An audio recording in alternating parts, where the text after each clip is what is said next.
Hey everyone, happy Friday afternoon. We are so excited to be back with Life on Purpose Live. It is February, and you know what February means? It is Valentine's, and we have Pastor Tony Scott. He has got a book that is 1 + 1 = 1. We're going to talk about intimacy in marriage. He and his wife were married, I think he said 55 years. She passed away last year. But he's counseled over 10,000 couples. He understands what people face in marriage.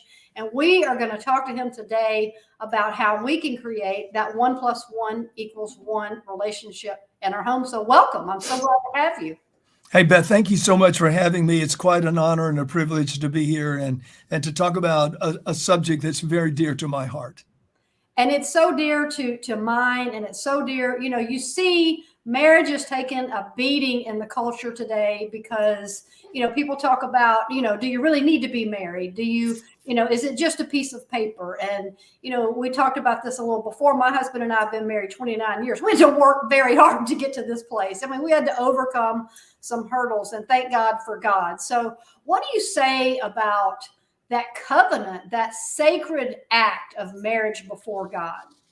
Well, for me, of course, marriage has a Christian foundation. God himself established, created marriage. Therefore, he wrote the manual on it in Genesis chapter 3, the marriage between Adam and Eve.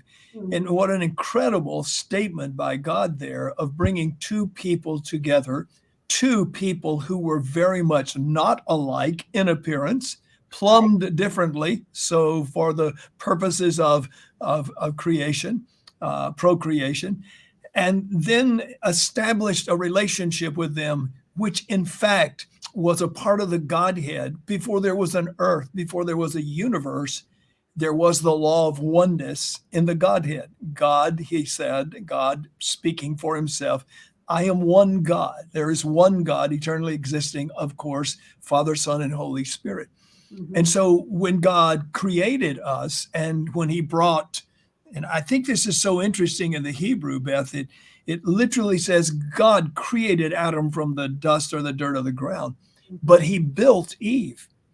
And the word there for built is a work of art. He built a work of art. He built her. And then what did he do? He brought her to Adam and presented her. And he was overcome with joy and love and emotion and connected to her. And everything God did from the very Godhead itself, covenant between he, the Son, the Holy Spirit, covenant between man and wife, all through the Bible, you see covenant. Right there in the Garden of Eden, the Adamic covenant, the Edenic covenant, and then all the way through the covenant with Noah, the covenant with Abraham, the covenant never to again destroy the world by water, the covenant in the New Testament, the last covenant, Jesus Christ, the blood covenant of Jesus Christ. So everything about God and relationship is covenant. Covenant's very different than a contract or an agreement. So let me ask you, you've counseled over 10,000 couples. And, I come into marriage with what my life experience was. And I come from a big old mess. And so I'm sure I brought into my big old mess. And my husband came with this big old mess. And, broken people come from broken homes. And so when you bring people into a marriage situation, we got the white picket fence idea. We just want to. Yes. So what is the process of preparing ourselves?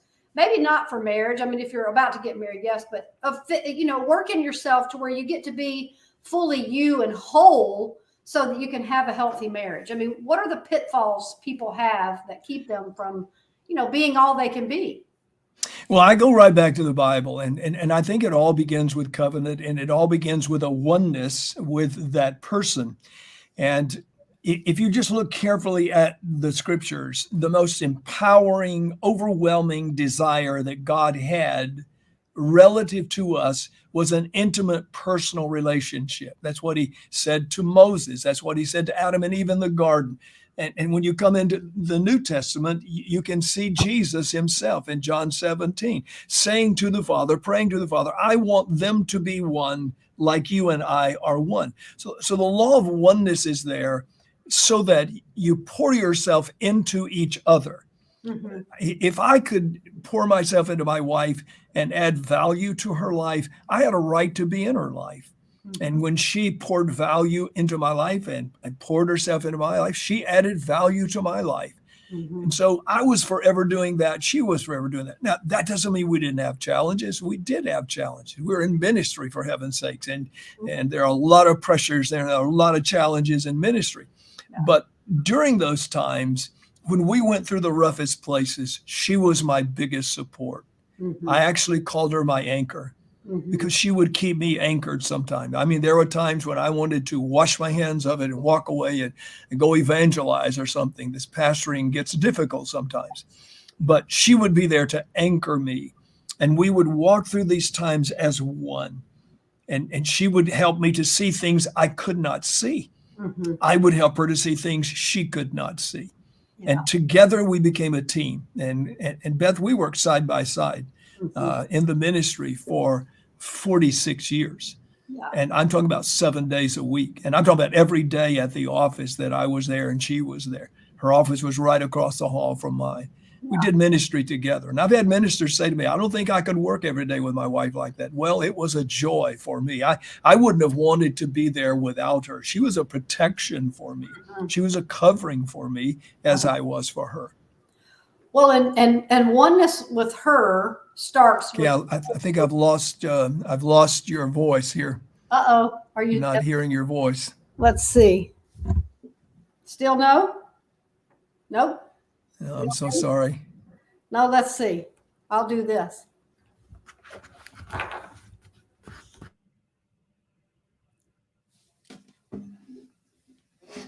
don't know what to do here. Can't hear. My guy's coming back in. I can't hear her. Okay. No, still can't hear anything.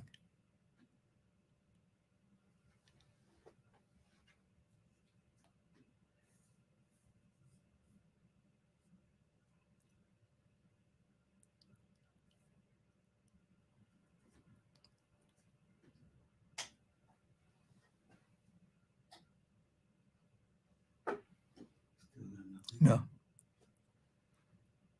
can turn it on here, but it's going to be really hard to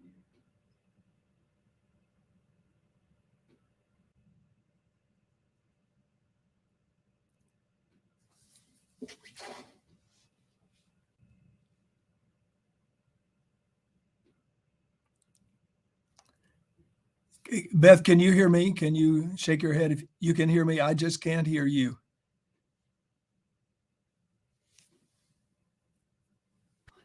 Okay, there we go. There we go. I accidentally hit mute. That's the last place I checked. I'm so sorry. Oh, no, it's no problem. Turn it down just a little bit for me, Ed. Thank you. Okay, so we were talking about oneness with God. So because that is where you start with intimacy Yes. with God. So we live in a world where people are feeling more isolated. I mean, we're coming out of COVID. Yes. You know, we've got all the craziness in the world, and Yes. you have a high number of people feeling alone and Yes. isolated. And how do you begin to counsel people to seek that answer instead of from other people, or people are looking to fill that God hole with many things?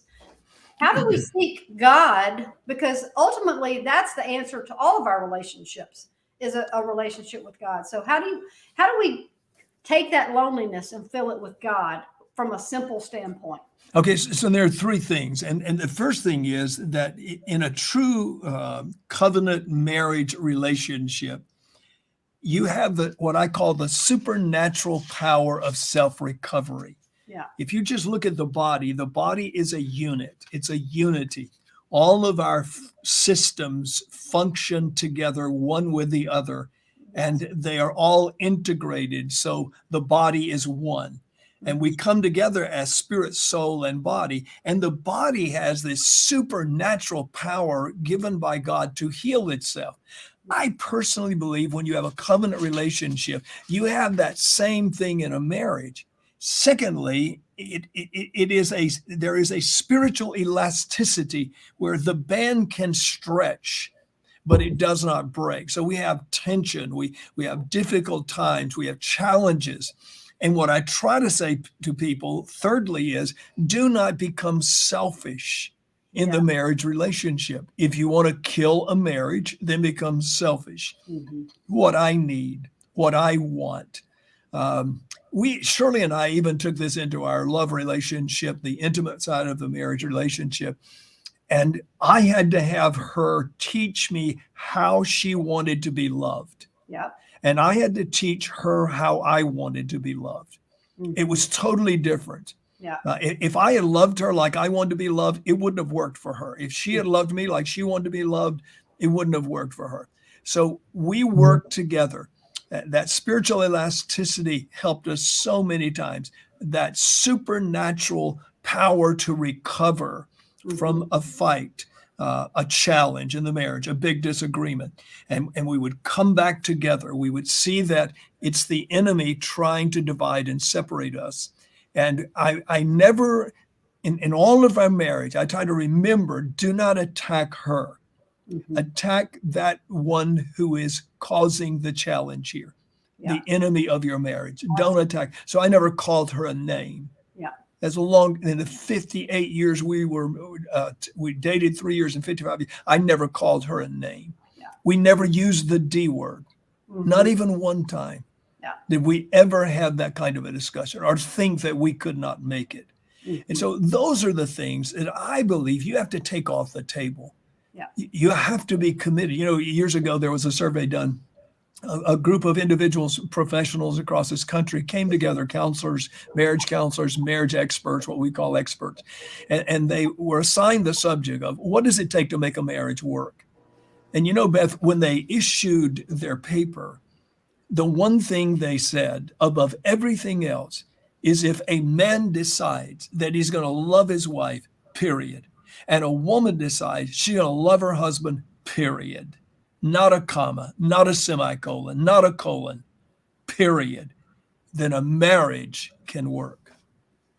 That's incredible because it's a predetermining, that's what I like to call on purpose. But I want to go back to what you said about teaching each other to love each other. Yes. That requires a great amount of vulnerability in communication. I mean, you have to let your total guard down.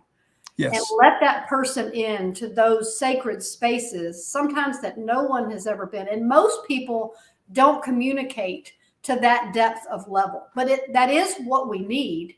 So how do you begin to communicate more effectively that paves the way so that those intimate conversations can take place to be over the covenant of the marriage?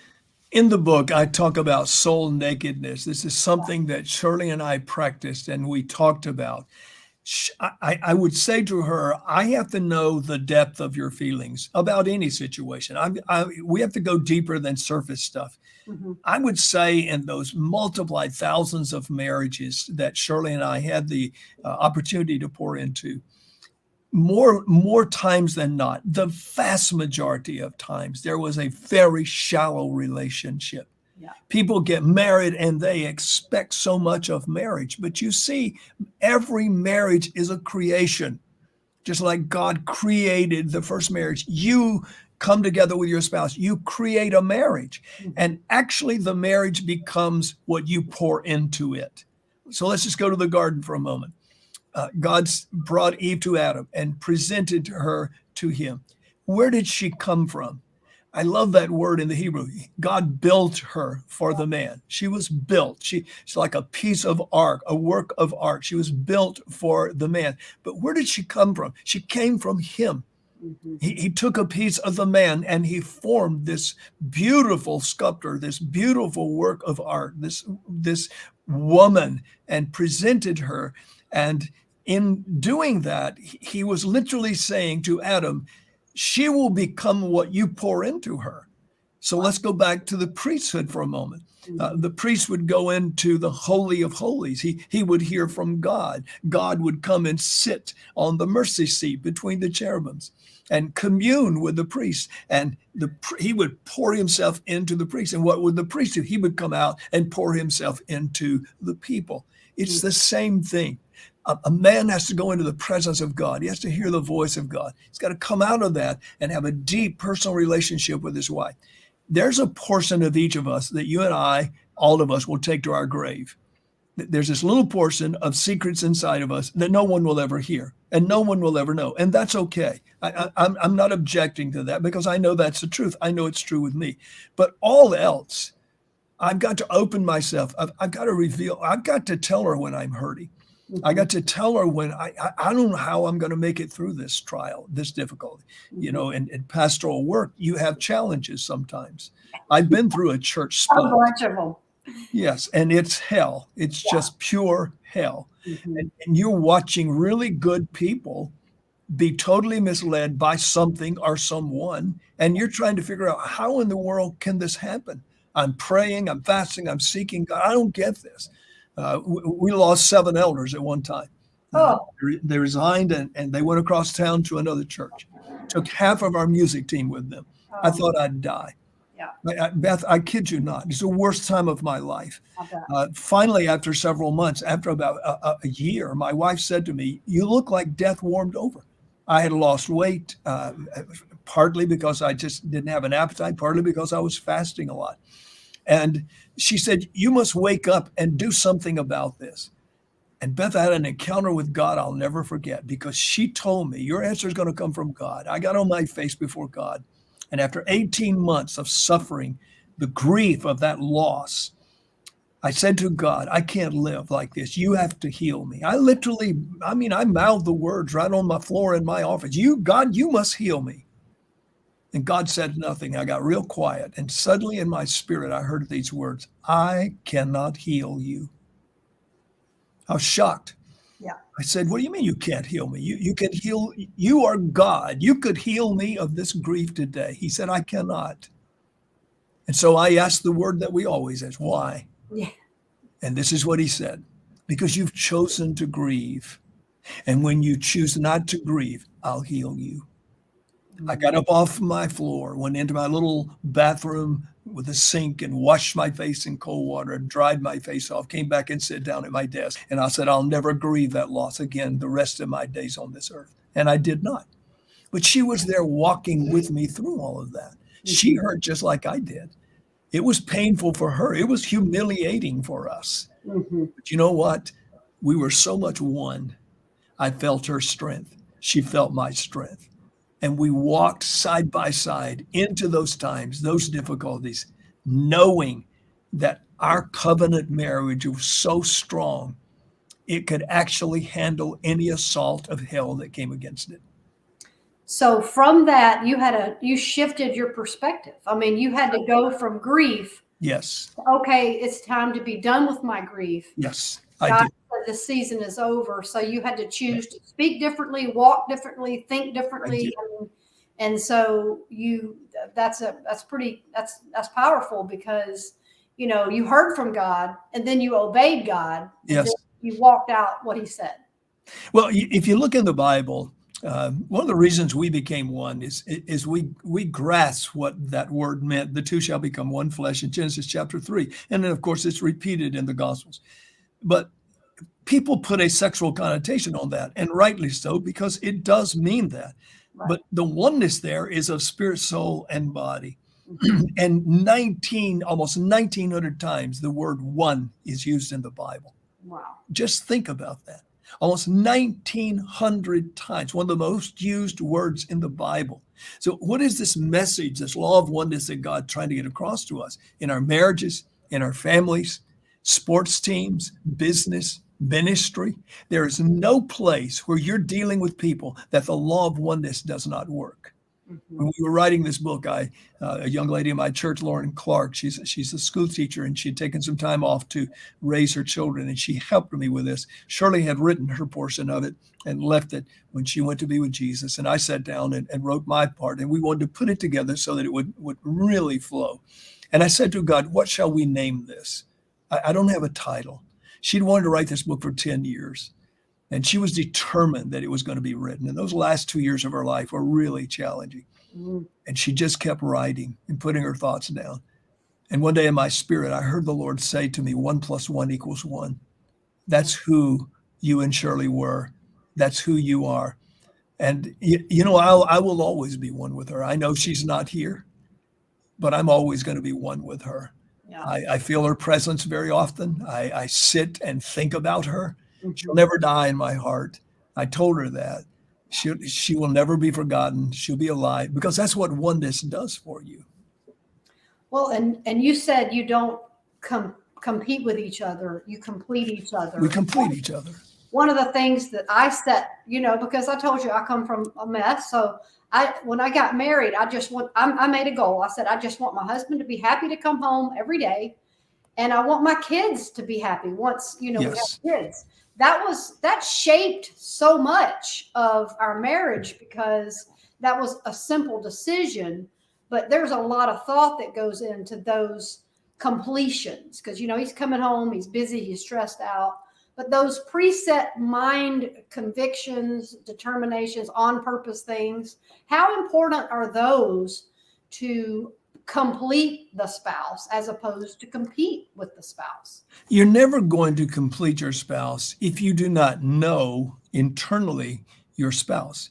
You've got to have a deep knowledge, a deep intimacy of your spouse. So what I have married couples do when they come to me for counseling, and even when I teach the classes, I have each of the spouses write out a list and prioritize the list off of this question. What does my husband need from me? What does my wife need from me? And I have them write them out without looking at them. And I tell them, don't let the other person see them. Bring them back to our next session. If it's a class, I'll say bring them back to the next class. If I'm counseling with them, bring them back to the next counseling session. In all of these years, thousands of couples, I've never had one couple get that list right. I was just going to say, I bet that had to be interesting. No, you would be shocked. Sometimes they didn't get any of it right. Yeah. Maybe they got the right things on there, but not in the right priority. Mhm. I've had wives look at her, because I have them swap lists when they come into the next session. Wow. And I've had a wife look at it and say, that's not number one for sure. And I would say, well, what is number one? Well, she'd say number 3. And I'd say, okay, here's what I want you to do. Correct the list and give it back to him. Correct your list and give it back to her. And now you have a Bible on how your wife's needs can be met, your husband's needs can be met. They've Yeah. just given it to you. That's incredible. I mean, that's so simple, but yet it's It so is. profound. Yes, that, it is. You then have, there's my list. There it is. So we have a lot of people that, are in marriages and they think there's no hope. They're unhappy. They feel like, oh gosh, we'll never communicate like that. What do you say to them? There's always hope and there's always a way back, right? Yes. The first thing that I say to a couple, I don't counsel with couples who are not willing to attend church. They don't have to come to our church, but they must attend church on a regular basis. And everywhere I've been in the world, I've taught this very same principle. You must go to church. You must hear the word of the Lord, Mm-hmm. because you will never be one in a marriage the way God intended until you become one with him. Mm-hmm. You must seek the intimacy of God. You must come to the Father through Jesus Christ and develop an intimacy with God. Out of the intimacy with God and being able to pour out everything to God, you will now come back to your spouse and be able to do the same thing with them. Mm-hmm. And you will not only receive the favor of God when you do that, you will not only feel the presence of God, but when you come and do that with your spouse, you are taking that marriage to a deeper level. Mm-hmm. You're anchoring that marriage and you're becoming one with each other. And suddenly what you want for your spouse is whatever is the best for them. We didn't always agree. I came home one day and she said to me, I'm sick of this carpet. This carpet's been in here for 5, 6, 7 years, whatever. I'm sick of having carpet. I don't want any more carpet. I want hardwood floors. And I said, yeah, okay. So what's that going to cost? First question out of every man's mind when his wife, what's that going to cost? And she told me, and I was shocked. I said, that's crazy. You could replace the carpet twice over for that. Oh, no, I'm not having any more carpet. She said, what if I told you that I have the money to do it? I said, then you can go do it. So one day I came home and this hardwood floor sitting in the middle of the floor, just stacked up. And she got it done. And it wasn't a really major disagreement. I said, I don't like that expenditure. It's a lot of money. Right. She said, well, if I'm going to live here, and we were going to live there, I want what I want.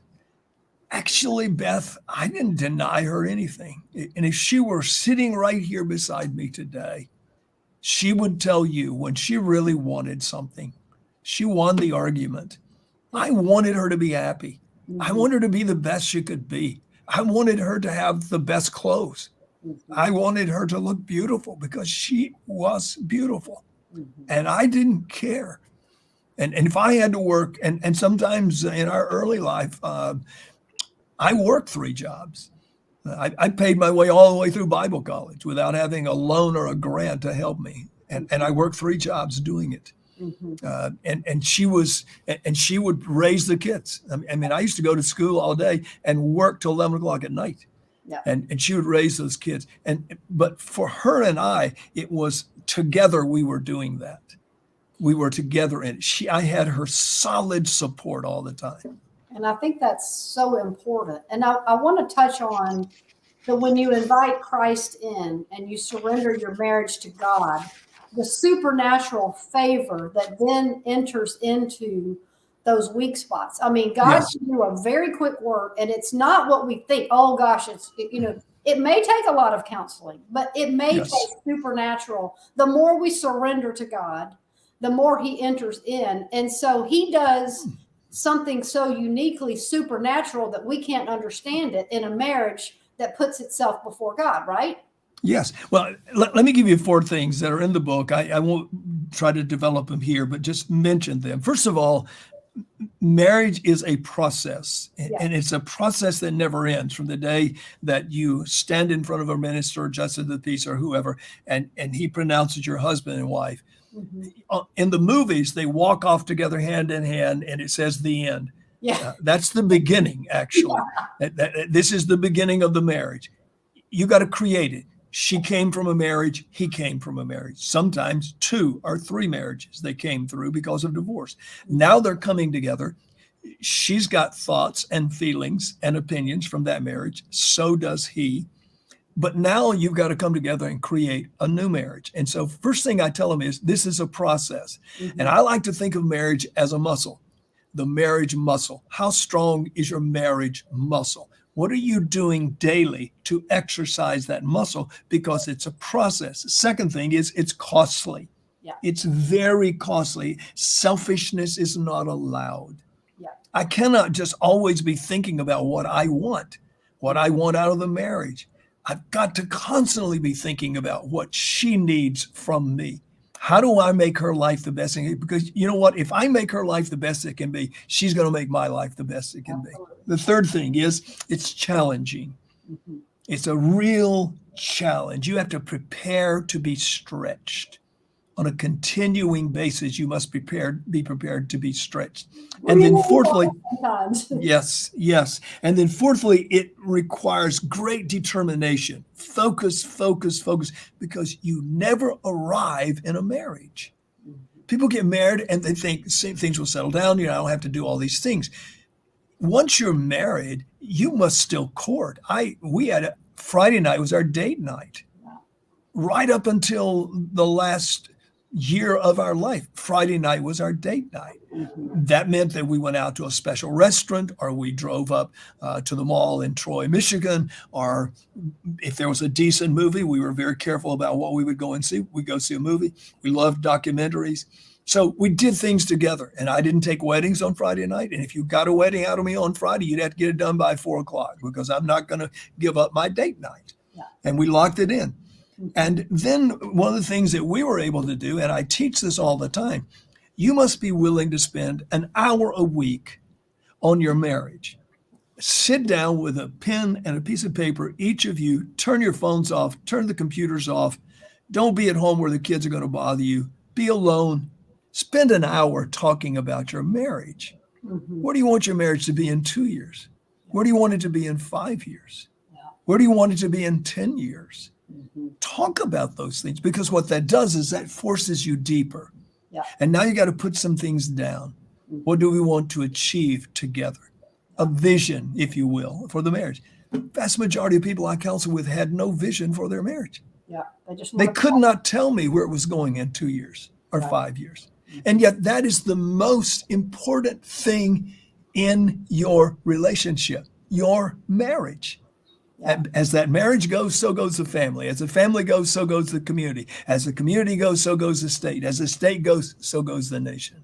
And it's so interesting because, I mean, just being honest, I wrote all my goals down and I didn't write down any marriage goals. I mean, I had my career goals, my Sure goals, and yes, so I did. I was very careful about my goals, but I didn't, we do talk quite a bit. So, I mean, we've been married long enough to know we better or we're in trouble.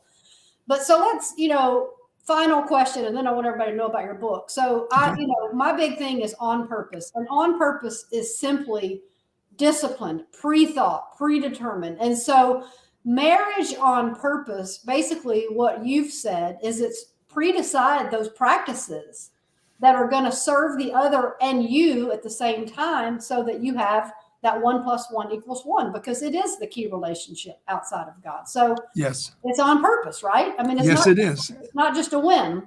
Yes, absolutely.